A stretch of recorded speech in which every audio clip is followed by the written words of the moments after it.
Hi guys, ಹೇಗಿದ್ರೆ ಎಲ್ಲರೂ ಚೆನ್ನಾಗಿದ್ದೀರಾ? I hope ನೀವೆಲ್ಲ ತುಂಬಾ ಚೆನ್ನಾಗಿದ್ದೀರಾ ಅಂದ್ಕೊಂಡಿದ್ದೀನಿ. ಇವತ್ತಿನ ರೀತಿ ವ್ಲಾಗ್ ಮಾಡ್ತಾಯಿದ್ದೀನಿ. Welcome back to my YouTube channel. So ಇವತ್ತು ನಾವು ಮನೇನ ಡೀಪ್ ಕ್ಲೀನ್ ಮಾಡ್ತಾಯಿದ್ದೀವಿ. ಯಾಕೆ ಅಂತ ಅಂದರೆ ಪ್ರತಿ ವರ್ಷ ಮಾಡೋ ಥರನೇ ಈ ವರ್ಷವೂ ನಾನು ಶ್ರಾವಣ ಮಾಸಕ್ಕೆ ಮನೆ ಕ್ಲೀನಿಂಗ್ ಮಾಡ್ಕೊಳ್ತಾ ಇದ್ದೀನಿ. ಸೊ ಶ್ರಾವಣ ಮಾಸ ಇನ್ನೇನು ಒಂದು ವಾರ ಇದೆ ಅಂತ ಅಂದಾಗಲೇ ನಾನು ಮನೇನ ಡೀಪ್ ಕ್ಲೀನ್ ಮಾಡ್ಕೊಬಿಡ್ತೀನಿ. ಸೊ ಈ ಮುಂಚೆನೇ ಲಾಸ್ಟ್ ವೀಕ್ ಮಾಡೋಣ ಅಂದ್ಕೊಂಡ್ವಿ, ಬಟ್ ನಿಮಗೆಲ್ಲ ಗೊತ್ತಿದ್ದಾನೆ ಹೆಲ್ತ್ ಇಶ್ಯೂಸ್ ಇರೋದ್ರಿಂದ ಯಾವುದೇ ಥರ ಕೆಲಸನೂ ಮಾಡೋಕ್ಕಾಗಿರಲಿಲ್ಲಾಗಿತ್ತು. ಅದಕ್ಕೋಸ್ಕರ ಹಸ್ಬೆಂಡು ಈ ಸರಿ ನಾನು ಇರ್ತೀನಲ್ವ, ಅದಕ್ಕೆ ಫುಲ್ ಕ್ಲೀನ್ ಮಾಡ್ಕೊಬೇಡ, ಒಬ್ಬಳೇ ಮಾಡೋದು ಬೇಡ ಅಂತ ಹೇಳ್ಬಿಟ್ಟು ಇಬ್ಬರು ಸೇರಿಬಿಟ್ಟು ಇವತ್ತು ಬೆಳಗ್ಗೆ ಸ್ವಲ್ಪ ಲೇಟಾಗಿ ಎದ್ದಿದ್ದಾಯಿತು. ಬೆಳಗ್ಗಿನ ಬೇಗ ಏನು ಎದ್ದಿಲ್ಲ.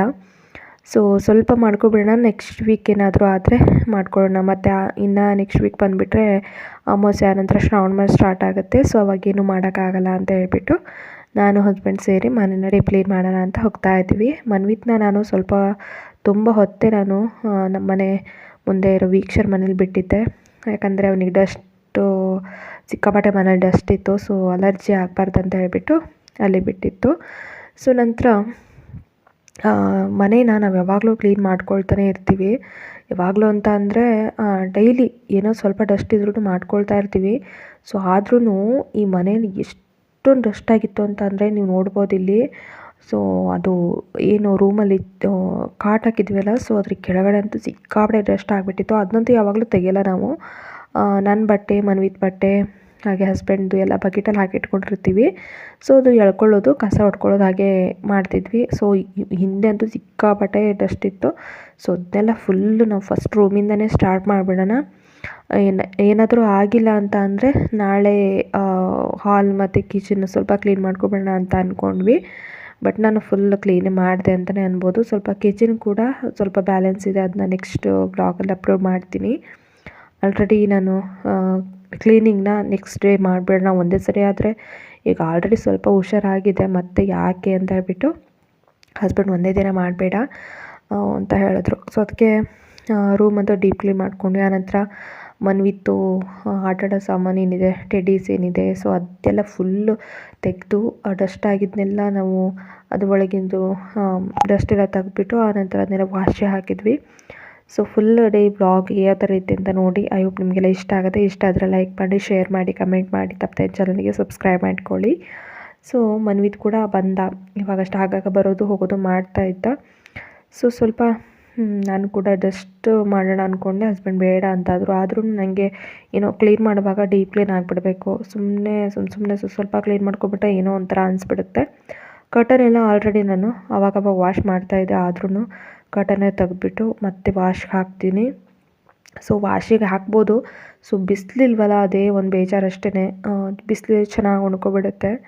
ಆದ್ರೂ ಸ್ವಲ್ಪ ಬೆಡ್ಶೀಟ್ ಎಲ್ಲ ಇತ್ತು, ಬ್ಲ್ಯಾಂಕೆಟ್ ಎಲ್ಲ ಇತ್ತು, ಅದನ್ನೆಲ್ಲ ವಾಶ್ ಮಾಡಿ ಹಾಕಿ ಅನ್ನೋದು. ಸ್ವಲ್ಪ ಗೋಡೆಗಳೆಲ್ಲ ಮನ್ವಿತೇನ ಆ ಥರ ಎಲ್ಲ ಗೀಚೋದು ಪೆನ್ನಿಂದ ಆ ಥರ ಎಲ್ಲ ಯಾವತ್ತೂ ಮಾಡಲ್ಲ ನನ್ನ ಮಗ. ಬಟ್ ಆದ್ರೂ ಸ್ವಲ್ಪ ಅಲ್ಲಲ್ಲೇ ಕಲೆಗಳೆಲ್ಲ ಇತ್ತು. ಸೊ ಅದನ್ನೆಲ್ಲ ಒರೆಸ್ಕೊಂಡೆ. ಸೊ ಹಸ್ಬೆಂಡ್ ಸ್ವಲ್ಪ ತುಂಬಾ ಹೆಲ್ಪ್ ಮಾಡಿದ್ರು ಅಂತಲೇ ಹೇಳ್ಬೋದು. ಪಾಪ ಆಲ್ರೆಡಿ ಅಷ್ಟೂ ಅವರೇ ಮಾಡಿದ್ದಾರೆ. ಬ್ಲ್ಯಾಂಕೆಟೆಲ್ಲ ಇತ್ತು ದೊಡ್ಡದು, ಅದನ್ನೆಲ್ಲ ಅವರೇ ವಾಶ್ ಮಾಡಿದ್ರು. ಸೊ ಇದನ್ನೆಲ್ಲ ಮೇಲ್ಗಡೆದೆಲ್ಲ ತೆಗಿಯೋಕ್ಕೆ ಹೋಗಲ್ಲ, ಯಾಕಂದರೆ ತುಂಬ ಇದೆ ಅದು. ಅದನ್ನೆಲ್ಲ ತೆಗೆದ್ರೆ ಈಗ ಆಗೋದ, ಇವತ್ತಂತೂ ಆಗೋ ಮಾತೇ ಇಲ್ಲ. ಸೊ ಸುಮ್ಮನೆ ನಮ್ಮ ಬೀರು ಮೇಲ್ಗಡೆ ಒಂದೆರಡು ಕಾಟನ್ ಬಾಕ್ಸ್ ಇತ್ತು, ಅದನ್ನೆಲ್ಲ ತೆಗೆದ್ವಿ. ಬಟ್ ಅದೆಲ್ಲ ಹಾಳಾಗ್ಬಿಟ್ಟಿತ್ತು, ಯಾಕಂದರೆ ಇವಾಗ ಚಳಿ ಅಲ್ವಾ. ಸೊ ಒಂಥರ ಬೂಸ್ಟ್ ಹಿಡ್ದಂಗೆ ಆಗಿಬಿಟ್ಟಿತ್ತು. ಅದನ್ನೆಲ್ಲ ತೆಗೆದು ಬಿಸಾಕ್ಬಿಟ್ಟು ಆನಂತರ ಗೊಬ್ಬರ ಚೀಲದಲ್ಲಿ ತುಂಬಿಟ್ವಿ. ನೆಕ್ಸ್ಟ್ ನಿಮಗೆ ನೋಡ್ಬೋದು, ಮನ್ವಿತ್ ಬಟ್ಟೆ, ನನ್ನ ಬಟ್ಟೆ ಅಂತೂ ಸಿಕ್ಕಾಪಟ್ಟೆ ವೇಸ್ಟ್ ಮಾಡಿ ಬಿಸಾಕಿದ್ದೀನಿ ಅಂತಲೇ ಹೇಳ್ಬೋದು. ಸೊ ಹಸ್ಬೆಂಡ್ ಯಾವುದನ್ನು ಬಿಸಾಕ್ಬೇಡ, ಹಾಗೆ ಇಟ್ಟಿರು, ಸುಮ್ಮನೆ ಪಾಪುನ ಬಟ್ಟೆ ಯಾವುದನ್ನು ಕಳ್ಕೊಳಕ್ಕೆ ಹೋಗಬೇಡ ಅಂತ ಅಂದರು. ಸೊ ಅವ್ನ ಟಾಯ್ಸ್ ಅಂತೂ ಹೊಸದನ್ನು ಹಾಗೆ ಇಟ್ಟಿದ್ದೆ. ಸೊ ಅದನ್ನ ಎತ್ಕೊಂಡಿದ್ದ. ಆಮೇಲೆ ಮನ್ವಿದ್ದು ಚಿಕ್ಕವನಿದ್ದಾಗ ಬೆಡ್ಡು, ಆಮೇಲೆ ಕ್ಯಾರಿದು ಏನಂತಾರೆ ಅದಕ್ಕೆ ಬ್ಯಾಗ್ ಆ ಥರ ಎಲ್ಲ ಇತ್ತು. ಆಮೇಲೆ ನನ್ನ ಜರ್ಕಿನ್ ಒಂದಿತ್ತು, ತುಂಬ ಚೆನ್ನಾಗಿತ್ತು. ಅದು ತೊಗೊಂಡಿದ್ದಷ್ಟೇ, ಒಂದು ಸರಿನೂ ಹಾಕಿಲ್ಲ, ಹಾಗೆ ಇತ್ತು. ಸೊ ಅದನ್ನು ಕೂಡ ವಾಶ್ ಮಾಡಿ ನೆಕ್ಸ್ಟು ಯೂಸಿಗೆ ಆಗುತ್ತೆ ಅಂತ ನೋಡಿದ್ದು. ಸ್ವಲ್ಪನೂ ಚೆನ್ನಾಗಿರಲಿಲ್ಲ, ಕಾಟನ್ ಬಾಕ್ಸ್ ಎಲ್ಲ ಹಾಳಾಗ್ಬಿಟ್ಟಿತ್ತು. ಆಮೇಲೆ ಇದೆಲ್ಲ ಬ್ಯಾಗ್ಸ್ ಆ್ಯಂಡ್ ಮನ್ವಿದ್ದು ಬ್ಲ್ಯಾಕೆಟ್, ಚಿಕ್ಕ ಪಾಪು ಇದ್ದಾಗ ತೊಗೊಂಡಿದ್ದು ಬ್ಲ್ಯಾಕ್ ಹ್ಯಾಂಡ್ಸ್ ಎಲ್ಲ ಇತ್ತು. ಸೊ ಅದೆಲ್ಲ ಹಾಗೆ ಫೋಲ್ಡ್ ಮಾಡಿ ಇಟ್ಟಿದ್ವಿ. ಸೊ ನಂತರ ಇವಾಗ ನಾನು ಬಟ್ಟೆಗಳು ತೆಗಿತಾ ಇದ್ದೀನಿ. ನಂದು ಮನ್ವಿದ್ದು ಪಾಪು ಇದ್ದಾಗ, ಮನ್ವಿದ್ದು 6 ಮಂತ್ 1 ತಿಂಗಳಿಂದ ಹುಟ್ಟಿದಾಗಿಂದ ಯಾವ್ಯಾವ ಬಟ್ಟೆ ಹಾಕಿದೆ ಎಲ್ಲ ಕಂಪ್ಲೀಟ್ ಬಟ್ಟೆಗಳಲ್ಲಿದೆ. ಸೊ ನೋಡಿ ಖುಷಿ ಆಯಿತು ನನಗೆ. ಎಷ್ಟು ಮೆಮೊರೀಸ್ ಗೊತ್ತಾ, ಪುಟಾಣಿ ಬಟ್ಟೆ ನೋಡಿದ್ರೆ ಎಷ್ಟು ಖುಷಿ ಆಗ್ತಾಯಿತ್ತು ಮನ್ವಿತಿಗೆ. ಅದನ್ನೇ ನೋಡಿ ತೋರಿಸ್ತಾ ಇದ್ದೆ ನಾನು, ಚಿಕ್ಕ ಚಿಕ್ಕದು ನೋಡಿದ್ರೆ ಎಷ್ಟು ಖುಷಿ ಆಗ್ತಾಯಿತ್ತು. ಆಮೇಲೆ ಅವ್ರ ಪಾಪ ಇದೆಲ್ಲ ಅವನಿಗೋಸ್ಕರನೇ ತುಂಬ ಚಾಯ್ಸ್ ಮಾಡಿ ತಂದಿರೋ ಬಟ್ಟೆಗಳಾಗಿತ್ತು. ಅದಕ್ಕೋಸ್ಕರ ಯಾವುದೂ ನಾನು ವೇಸ್ಟ್ ಮಾಡಲಿಲ್ಲ, ಹಾಗೆ ಇಟ್ಟಿದ್ದೀನಿ. ಸೊ ಅದರಲ್ಲಿ ಒಂದೆರಡು ಬಟ್ಟೆ ತುಂಬ ದೊಡ್ಡದಾಗಿದೆ ಅಂತ ಹೇಳಿಬಿಟ್ಟು ಹಾಗೆ ಅದರಲ್ಲೇ ಇಟ್ಬಿಟ್ಟಿದ್ದೆ. ಸೊ ಅದು ಇವಾಗ ತುಂಬ ಚೆನ್ನಾಗಿ ಕಾಣುತ್ತೆ ಮನ್ವಿತ್ಗೆ. ಒಂದು ಬೇಕೇ ಬೇಕಂತ ಹಾಕಿಸ್ಕೊಂಡ, ಸೊ ಅದನ್ನ ಹಾಕಿದೆ ನಾನು, ಚೆನ್ನಾಗಿ ಬೇರೆ ಕಾಣ್ತಾ ಇದ್ದ. ಸೊ ಹಾಗೆ ಅದೆಲ್ಲ ವಾಶ್ ಮಾಡಿ ಇಟ್ಟಿದ್ದೆ, ಬಟ್ ತುಂಬ ದಿನ ಆಗಿತ್ತಲ್ವ, ಬೇಡ ಅಂತ. ಆಮೇಲೆ ಈ ಜರ್ಕಿನ್ ಬಂದುಬಿಟ್ಟು ಹಸ್ಬೆಂಡ್ದು ಫ್ರೆಂಡ್ ಕೊಟ್ಟರು ಮನ್ವಿತಿಗೆ, ಬಟ್ ಹಾಕೋಕ್ಕೆ ಬಂದಿರಲಿಲ್ಲ ಅದು. ಇವಾಗ ತುಂಬ ಚೆನ್ನಾಗಿದೆ, ಹೊಸ. ಅದು ಒಂದು ಸರಿನೂ ಮನ್ವಿತಿಗೆ ಹಾಕಿಲ್ಲ ಈ ಒಂದು ಜರ್ಕಿನ್ನ, ಅದು ಇವಾಗ ಬರಲ್ಲ. ಸೊ ಇದು ಎಲ್ಲ ಬಟ್ಟೆಗಳು ಬಂದುಬಿಟ್ಟು ಇವಾಗ ಚಿಕ್ಕದಾಗುತ್ತೆ, ಒಂದೊಂದು ತುಂಬ ದೊಡ್ಡದಾಗುತ್ತೆ ಅಂತ ಹೇಳಿ ತೆಗೆದಿಟ್ಟಿದ್ದು. ಇವಾಗ ಅವನಿಗೆ ಕರೆಕ್ಟ್ ಆಗುತ್ತೆ ನೋಡಿ. ಈ ಟೀ ಶರ್ಟ್ ಕೂಡ ಅಷ್ಟೇ, ಕರೆಕ್ಟ್ ಆಗುತ್ತೆ ಅವನಿಗೆ ಇವಾಗ. ಆವಾಗ ದೊಡ್ಡದಾಗುತ್ತೆ ಅಂತ ತೆಗೆದಿಟ್ಟಿದ್ದೆ. ಸೊ ಅದೆಲ್ಲ ಇವಾಗ ಬರುತ್ತೆ. ನೆಕ್ಸ್ಟು ಇದು ಬಂದುಬಿಟ್ಟು ಹೊಸದು. ಇದು ಒಂದು ದಿನವೂ ಹಾಕಿಲ್ಲ, ತುಂಬ ದೊಡ್ಡದಾಗುತ್ತೆ ಅಂತ ತೆಗೆದಿಟ್ಟಿದ್ದೆ. ಸೊ ಅದು ಇವಾಗ ಹಾಕೋಣ ಅಂತ ಹೇಳ್ಬಿಟ್ಟು ಒಂದು ಬಟ್ಟೆ ತೆಗೆದೆ. ಸೊ ತುಂಬ ಚೆನ್ನಾಗಿ ಕಾಣ್ತಾಯಿತ್ತು, ಕರೆಕ್ಟ್ ಕೂಡ ಆಗ್ತಾಯಿತ್ತು ನೋಡಿ, ಕರೆಕ್ಟ್ ಕೂಡ ಆಗ್ತಾಯಿದೆ. ಸ್ವಲ್ಪ ಡೈಪರ್ ಹಾಕಿದರೆ ಸ್ವಲ್ಪ ದೊಡ್ಡ ಆಗ್ಬೋದು ಅಷ್ಟೇ, ಅಂದರೆ ಚಿಕ್ಕ ಆಗ್ಬೋದು. ಆಮೇಲೆ ಈ ಒಂದು ಪಿಂಕ್ ಶರ್ಟ್ ಬಂದುಬಿಟ್ಟು ಅವನಿಗೆ ಆ್ಯಕ್ಚುಲಿ ಕರೆಕ್ಟ್ ಆಗುತ್ತೆ ಇವಾಗ, ಆವಾಗ ದೊಡ್ಡದಾಗ್ತಾಯಿತ್ತು ಅಂತ ತೆಗೆದಿಟ್ಟಿದ್ದು. ಅಷ್ಟೊಂದೆಲ್ಲ ಬಟ್ಟೆಗಳಿತ್ತು ಅವನಿಗೆ, ಬಟ್ ಎಲ್ಲ ಹಾಕ್ಕೊಂಡು ನೋಡ್ತಾ ಇದ್ದ ಮನ್ವಿತ್ತು. ಇದು ಬಂದುಬಿಟ್ಟು ಇದು ಯೂಸ್ ಮಾಡಿದ್ದೀನಿ ತುಂಬ ಸಾರಿ, ಪಿಂಕ್ ಕಲರು. ಆಲ್ರೆಡಿ ಮನೆ ತುಟ್ಟೋಕ್ಕೂ ಮುಂಚೆನೇ ಹಸ್ಬೆಂಡ್ ತಂದಿಟ್ಟ ಬಟ್ಟೆಗಳಾಗಿರೋದ್ರಿಂದ ಪಿಂಕೇ ಜಾಸ್ತಿ ಇತ್ತು, ಯಾಕಂದರೆ ಹುಡುಗಿ ಆದರೆ ಬೇಕಾಗತ್ತಲ್ವ ಪಿಂಕ್ ಅಂತ ಹೇಳ್ಬಿಟ್ಟು ತಂದಿಟ್ಟಿದ್ದು. ಸೊ ಸುಮಾರು ಬಟ್ಟೆಗಳು ಮನ್ವಿದ್ದಾಗಿರ್ಬೋದು, ನಂದಂತೂ ಹೊಸದು ನೋಡಿ, ಇದೆಲ್ಲ ಹೊಸ ಅದೇ ಚೆನ್ನಾಗಿಲ್ಲ ಕಲರ್ ಕಾಂಬಿನೇಷನ್ ಅಂತ ತೆಗೆದಿಟ್ಟಿದ್ದು. ಅದು ಹಾಗೇ ಇದೆ, ಅದನ್ನೇನಾದ್ರು ಮಾಡೋಣ ಅಂತ ಹೇಳ್ಬಿಟ್ಟು ನಾನು ಹಾಗೆ ಎತ್ತಿಟ್ಕೊಂಡೆ. ಸೊ ಈ ಡ್ರೆಸ್ ಬಂದು ನಮ್ಮ ಫೇವ್ರೆಟ್ ಡ್ರೆಸ್ಸು, ನನ್ನ ಅಕ್ಕ ಕೊಡಿಸಿರೋದು. ಸೊ ಅದು ಕೂಡ ಅಷ್ಟೇ, ಹಾಗಾಗಿ ಎಲ್ಲ ಇಟ್ಬಿಟ್ಟಿದ್ದೀನಿ. ಸೊ ಅದನ್ನೆಲ್ಲ ಏನು ಮಾಡಬೇಕಂತ ನೋಡಬೇಕು. ಆಮೇಲೆ ನನ್ನ ಫ್ರೆಂಡ್ ಗಿಫ್ಟ್ ಮಾಡಿರೋದು ನನ್ನ ಬರ್ಡೇಗೆ, ಸೊ ಅದು ಕೂಡ ಇಟ್ಟಿದ್ದು, ಅದೇ ನೆನಪು ಅಂತು ಫ್ರೆಂಡ್ ಕೊಟ್ಟಿರೋದು ಅಂತ. ಸೊ ಎಲ್ಲ ಮನ್ವಿತ್ ಬಟ್ಟೆ, ಚಿಕ್ಕ ಚಿಕ್ಕ ಬಟ್ಟೆ. ಆಮೇಲೆ ನಂದು ಇನ್ನೂ ಸುಮಾರಿದೆ, ಅದೆಲ್ಲ ಊರಲ್ಲಿ ಹೋಗಿ ಇಟ್ಬಿಟ್ಟಿದ್ದೀನಿ ಸುಮಾರು ಬಟ್ಟೆಗಳನ್ನ. ಆಮೇಲೆ ಇನ್ನೂ ಬಟ್ಟೆಗಳು ಅದು ಬ್ಲ್ಯಾಕ್ ಕಲರ್ ಬ್ರೀಫ್ ಕೇಸ್ ಇದೆಯಲ್ಲ, ಸೊ ಅದರಲ್ಲಿದೆ, ಅದು ನೆಕ್ಸ್ಟ್ ಬೇಕಾಗುತ್ತೆ ಅಂತ ಇಟ್ಟಿರೋದು. ಸೊ ಇಷ್ಟೆಲ್ಲ ಕ್ಲೀನ್ ಮಾಡ್ತಾ ಇಷ್ಟೊಂದು ಮೆಮೊರೀಸ್ ಎಲ್ಲ ಬಂತಂತ ಅಂದರೆ, ಈ ಥರ ಡೀಪ್ ಕ್ಲೀನಿಂಗು ಆಲ್ರೆಡಿ ನಾವು 1 ವರ್ಷ ಆಯಿತು, ಮನೆಗೆ ಬಂದು 1.5 ವರ್ಷ ಆಗ್ತಾ ಬಂತು. ಆವಾಗಿಂದ ತೆಗ್ದೇ ಇರಲಿಲ್ಲ ಬಟ್ಟೆಗಳನ್ನೆಲ್ಲ, ಇವನ್ನ ಹಾಗೆ ಇತ್ತು. ಸೊ ಅದನ್ನೆಲ್ಲ ಇವಾಗ ನೋಡ್ತಾ ಇದ್ದೆ. ಸೊ ಓಕೆ, ಈ ವ್ಲಾಗ್ನ ಫುಲ್ ನೋಡಿ, ಸ್ಕಿಪ್ ಮಾಡಿಬಿಡಿ, ಓಕೆನಾ? ಬನ್ನಿ.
ಇನ್ನೂ ಸ್ವಲ್ಪ ಬಟ್ಟೆಗಳನ್ನೆಲ್ಲ ಬಿಸಾಕ್ಬಿಡೋಣ ಅಂದ್ಕೊಂಡೆ, ಹಸ್ಬೆಂಡ್ ಬೇಡ ಅಂದಿದ್ದಕ್ಕೆ ಹಾಗೆ ಇಟ್ಟಿದ್ದೀನಿ. ವೇಸ್ಟ್ ಬಟ್ಟೆಗಳು ಸುಮ್ಮನೆ ಯಾಕೆ ಅಂತ ಹೇಳ್ಬಿಟ್ಟು, ಹಸ್ಬೆಂಡಿಗೆ ಒಂದು ಭಯ, ಯಾಕೆ ಬಿಸಾಕಬಾರ್ದು ಅಂತ ಅಂದರೆ, ಇವಾಗೆಲ್ಲ ಸರಿ ಇಲ್ಲ ಬಟ್ಟೆಗಳನ್ನೆಲ್ಲ, ತುಂಬ ಅದ್ರ ಮೇಲೆಲ್ಲ ಏನೋ ಹುಳ ಎಲ್ಲ ಹರಿಬಾರ್ದು ಅಂತ ಹೇಳ್ತಾರೆ ಬಟ್ಟೆಗಳ ಮೇಲೆ.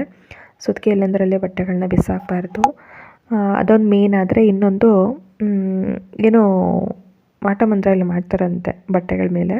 ಸೊ ನಮ್ಮದೇ ಅಂತ ಇಲ್ಲ, ಸೊ ಅದು ಯಾವುದೇ ಬಟ್ಟೆ ಆಗ್ಲೂ ಅದು ಇಟ್ಬಿಟ್ಟು ಆ ಥರ ಮಾಡಿದ್ರೆ ಅವರಿಗೆ ಎಫೆಕ್ಟ್ ಆಗತ್ತಂತೆ. ಸೊ ಅದಕ್ಕೆ ಹಸ್ಬೆಂಡು ಎಲ್ಲೂ ಬಿಸಾಕಬೇಡ, ಎಲ್ಲೂ ಕೊಡಬೇಡ ಯಾರಿಗೂ, ಸುಮ್ಮನೆ ಯಾಕೆ ಅಂತ ಹೇಳ್ಬಿಟ್ಟು ಹೇಳ್ತಾಯಿದ್ರು. ತುಂಬ ಚೆನ್ನಾಗಿರೋ ಬಟ್ಟೆಸ್ ಎಲ್ಲ ಇದೆ. ಮನ್ವಿತ್ ಬಟ್ಟೆ ಅಂತೂ ಇಷ್ಟು ಕ್ಯೂಟ್ ಬಟ್ಟೆ ಅಂತ ಅಂದರೆ, ನೆಕ್ಸ್ಟ್ ಆದರೂ ಬೇಕಾಗುತ್ತೆ, ಸೆಕೆಂಡ್ ಬೇಬಿ ಆದರೆ ಬೇಕಾಗತ್ತಲ್ವ. ಸೊ ಅದಕ್ಕೆ ಹಾಗೆ ಇಡ್ತೀನಿ. ಸೊ ನೆಕ್ಸ್ಟ್ ಆದರೆ ಅದಕ್ಕೆ ವಾಶ್ ಮಾಡಿ ಅದನ್ನು ಯೂಸ್ ಮಾಡ್ಬೋದು. ಮನ್ವಿತಿಗೆ ನಾನು ಹೊಸ ಬಟ್ಟೆನೇ ಹಾಕಬೇಕು ಅಂತ ಏನಿರಲಿಲ್ಲಾಗಿತ್ತು. ನನ್ನ ಅಕ್ಕನ ಮಗನ ಬಟ್ಟೆ ಹಾಕಿದ್ದೀನಿ, ನನ್ನ ಅತ್ತಿಗೆ ಮಕ್ಕಳ ಬಟ್ಟೆ ಹಾಕಿದ್ದೀನಿ. ಅವನಿಗೆ ಯೂಸ್ ಮಾಡಿರೋ ಬಟ್ಟೆಗಳನ್ನ ಮಕ್ಳಿಗೆ ಹಾಕಬೇಕಂತೆ, ಬೆಳವಣಿಗೆ ಚೆನ್ನಾಗಾಗತ್ತೆ. ಆನಂತರ ಹೊಸ ಬಟ್ಟೆ ಅವ್ರ ಅಪ್ಪ ಅಂತೂ ಒಂದು 2 ಬ್ಯಾಗ್ ಬಟ್ಟೆ ತಂದಿಟ್ಟಿದ್ರು ಆಲ್ರೆಡಿ ಮಗು ಹುಟ್ಟೋಕೆ ಮುಂಚೆನೇ. ಸೊ ಅದನ್ನೆಲ್ಲ ಯೂಸ್ ಮಾಡಿದ್ದೀನಿ. ಆ ಥರ ಏನಿಲ್ಲ, ಮಕ್ಕಳಿಗೆ ಹೊಸ ಬಟ್ಟೆನೇ ಫಸ್ಟಿಗೆ ಯೂಸ್ ಮಾಡಬೇಕಂತ ಏನಿಲ್ಲ. ಯಾರಾದರೂ ಬೆಳವಣಿಗೆ ಆಗಿರೋ ಮಕ್ಕಳು ಬಟ್ಟೆ ಹಾಕಿದರೂ ತುಂಬ ಚೆನ್ನಾಗಿ ಬೆಳವಣಿಗೆ ಆಗುತ್ತಂತೆ. ಸೊ ಇದು ಯಾರೋ ಹೇಳಿದ್ದು, ನಾನು ಹೇಳ್ತಾ ಇದ್ದೆ, ನನಗೇನು ಗೊತ್ತಿಲ್ಲ. ಸೊ ಸುಮಾರು ಕ್ಲೀನಿಂಗ್ ಎಲ್ಲ ಆಗ್ತಾ ಬಂತು. ನನ್ನ ಅದೇ ಸ್ಟ್ಯಾಂಡು, ಸೆಲ್ಫಿ ಸ್ಟ್ಯಾಂಡ್ಸು ಕೂಡ ಬಾಕ್ಸಸ್ ಎಲ್ಲ ಸುಮ್ಮನೆ ಬೇಡ ಅಂದರೆ ಬಿಸಾಕ್ಬಿಡು ಅಂತ ಹೇಳಿ ಬಿಸಾಕ್ತಾಯಿದ್ರು. ಓಕೆ, ಅದು ತುಂಬ ಹೆಲ್ಪ್ ಆಯ್ತು ಇವತ್ತು ಹಸ್ಬೆಂಡ್ ಇರೋದ್ರಿಂದ ನನಗೆ ಮನೆ ಕ್ಲೀನ್ ಮಾಡ್ಕೊಳ್ಳೋಕ್ಕೆ. ಆ್ಯಕ್ಚುಲಿ ನಿನ್ನೆನಿಂದನೇ ಮಾಡೋಣ ಅಂದ್ಕೊಂಡೆ, ಬಟ್ ಆಗಿರಲಿಲ್ಲ. ನನಗೆ ಯಾಕೋ ತುಂಬ ಸುಸ್ತಾಗ್ತಾಯಿತ್ತು ಅಂತ ಮಾಡಿರಲಿಲ್ಲ. ಸೊ ಆಲ್ಮೋಸ್ಟು ರೂಮೆಲ್ಲ ಕ್ಲೀನ್ ಆಗ್ತಾ ಬಂತು. ನಾನಿವಾಗ ಸ್ವಲ್ಪ ಡಸ್ಟ್ ಮಾಡ್ಕೊಬಿಡ್ತೀನಿ. ಬಲೆ ಎಲ್ಲ ಕಟ್ಕೊಂಡಿರುತ್ತಲ್ಲ, ನಾನು ಬಲೆ ಬಿಡೋಕ್ಕೆ ಬಿಡಲ್ಲ, ಮನೇಲಿ ಹೊಡಿತಾನೆ ಇರ್ತೀನಿ. ಸೊ ಹಾಗೆ ಸ್ವಲ್ಪ ಬಲೆ ಎಲ್ಲ ಗುಡಿಸ್ಕೊಂಬಿಡೋಣ, ಬಲೆ ನೀರಲಿಲ್ಲಾಗಿತ್ತು, ಸುಮ್ಮನೆ ಗೋಡೆ ಎಲ್ಲ ಗುಡಿಸ್ಕೊಳ್ಳೋಣ ಅಂತ ಹೇಳ್ಬಿಟ್ಟು ಗುಡಿಸ್ತಾ ಇದ್ದೀನಿ. ಹಾಗೆ ಮನ್ವಿದ್ದು ಫೋಟೋಸ್ ಇದೆಯಲ್ಲ, ಸೊ ಅದ್ರ ಹಿಂದುಗಡೆ ಎಲ್ಲ ಫುಲ್ಲು ಏನು ಹೇಳ್ತಾರೆ, ಇದು ರಸ್ಟ್ ಹಿಡ್ದಂಗೆ ಆಗಿಬಿಟ್ಟಿತ್ತು ಫುಲ್. ಅದನ್ನೆಲ್ಲ ಕ್ಲೀನ್ ಮಾಡಿಕೊಂಡೆ. ಆನಂತರ ಕರ್ಟನ್ ತೆಗಿಬಾರ್ದು ಅಂದ್ಕೊಂಡೆ, ಕರ್ಟನ್ ಕೂಡ ತೆಗೆದು ವಾಶ್ ಹಾಕಿದ್ದೀನಿ.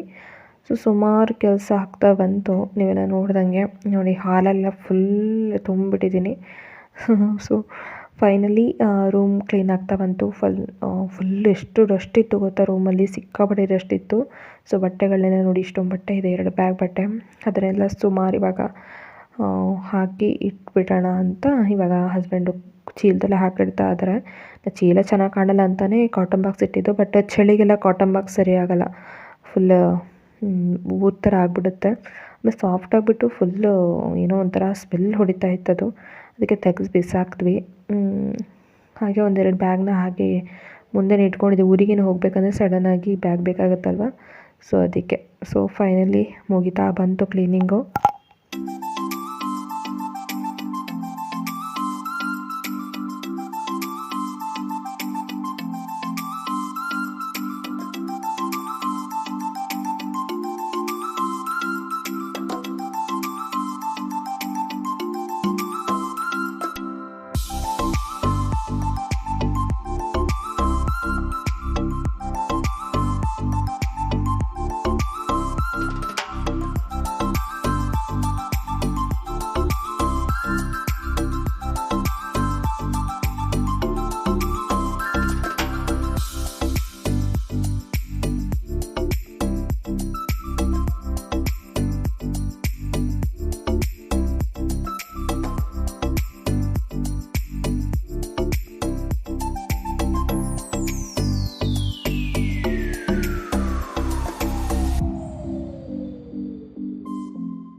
ಎಲ್ಲನೂ ಒಬ್ಬಳೇ ಮಾಡಬೇಕಂದ್ರೆ ತುಂಬ ಕಷ್ಟ ಆಗುತ್ತೆ.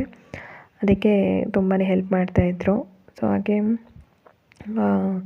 ಈ ಥರ ಸಪೋರ್ಟಿಂಗ್ ಆ್ಯಂಡ್ ಹೆಲ್ಪಿಂಗ್ ಹಸ್ಬೆಂಡ್ ಸಿಕ್ಕರೆ ತುಂಬಾ ಒಳ್ಳೆಯದು ಅನ್ನೋಕ್ಕಿಂತ ಅಂಡರ್ಸ್ಟ್ಯಾಂಡಿಂಗ್ ತುಂಬಾ ಚೆನ್ನಾಗಿರುತ್ತೆ ಅಂತಲೇ ಹೇಳ್ಬೋದು. ಸೊ ಹುಷಾರಿಲ್ಲದ ಕಾರಣ ಅವರು ಸ್ವಲ್ಪ ತುಂಬಾ ಹೆಲ್ಪ್ ಮಾಡ್ತಾಯಿದ್ದಾರೆ. ಇಲ್ಲ ಅಂದ್ರೂ ಮಾಡ್ತಾರೆ, ಹಾಗೇನಿಲ್ಲ. ಸೊ ನಾನು ಕೂಡ ಅದಕ್ಕೆ ಸುಮ್ಮನಾದೆ. ನಮ್ಮ ಅಪ್ಪು ಬಾಸ್ದು ಮೂವಿ ಬರ್ತಾಯಿತ್ತು, ನೋಡ್ತಾ ಕೆಲಸ ಆಗಿದ್ದೇ ಗೊತ್ತಾಗಿಲ್ಲ ಅಂತಲೇ ಹೇಳ್ಬೋದು. ಸೊ ಇಡೀ ದಿನ ಬೆಳಗ್ಗೆ 10 ಗಂಟೆಗೆ ಸ್ಟಾರ್ಟ್ ಮಾಡಿದ ಕೆಲಸ 5:30 6 ಗಂಟೆಗೆ ಮುಗೀತು. ಆಮೇಲೆ ಮನ್ವಿದ್ರು ಟೆಡಿ ಬೇರ್ಸ್ ಎಲ್ಲ ತುಂಬ ಡಸ್ಟ್ ಆಗಿರೋದಿತ್ತು. ಸೊ ಅದನ್ನೆಲ್ಲ ಅದ್ರದ್ದು ಒಳಗಿಂದೆಲ್ಲ ಏನು ಹೇಳ್ತಾರೆ ಅದೆಲ್ಲ ಕಾಟನ್ ತೆಗೆದುಬಿಟ್ಟು ಆನಂತರ ಅದನ್ನೆಲ್ಲ ವಾಶ್ ಹಾಕಕ್ಕೆ ಬರೋಂಥದ್ದು ಮಾತ್ರ. ಹಸ್ಬೆಂಡ್ ಸ್ವಲ್ಪ ಅವ್ನ ಟಾಯ್ಸ್ ಎಲ್ಲ ಡಸ್ಟಿಂಗ್ ಮಾಡ್ತಾಯಿದ್ರು, ಫುಲ್ಲು ಡಸ್ಟ್ ಆಗಿಬಿಟ್ಟಿತ್ತು. ಸೊ ಕಾಲಿನಲ್ಲಿ ಅವ್ರು ಕ್ಲೀನ್ ಮಾಡ್ತಾಯಿದ್ರು. ನಾನೆಲ್ಲ ಕಟ್ ಮಾಡಿ ತೆಗಿಯೋಂಥದ್ದು ಮಾತ್ರ ತೆಗ್ದಿದ್ದೀನಿ. ಬಾಕಿದೆಲ್ಲ ತೆಗಿಯೋಕ್ಕೆ ಬರಲಿದ್ದೆಲ್ಲ ತೆಗೆದು ಮತ್ತೆ ಅವೆಲ್ಲ ಅವಾಂತರ ಅಂತ ಹೇಳ್ಬಿಟ್ಟು ಬೇಕಾಗಿರೋದು ಮಾತ್ರ ಸ್ವಲ್ಪ ಒಂದು 7-8 ಇತ್ತು ಒಳಗಡೆ ಕಾಟನ್ ಯೂಸ್ ಮಾಡಿರೋಂಥದ್ದು.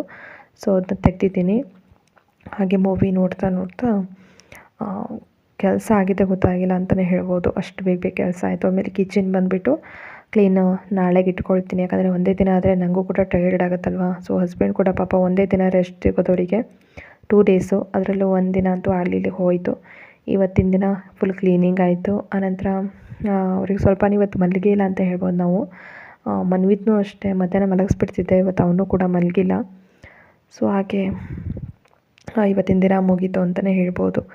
ಸೊ ಇವತ್ತಿನ ದಿನ ಈ ಥರ ಇತ್ತು. ನಿಮಗೆಲ್ಲ ಇಷ್ಟ ಆಯಿತು ಅಂತ ಅಂದ್ಕೊಂಡಿದ್ದೀನಿ.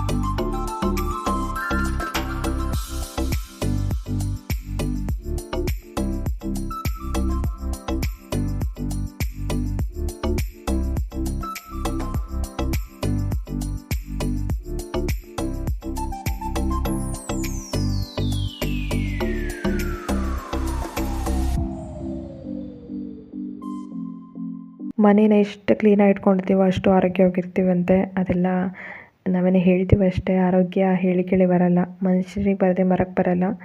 ಸೊ ಅದೆಲ್ಲ ನಮ್ಮ ಕೈಯಲ್ಲಿದೆ, ಆರೋಗ್ಯ ಹೇಗಿರಬೇಕು ಹೇಗಿಲ್ಲ ಅಂತ ಹೇಳಿಬಿಟ್ಟು.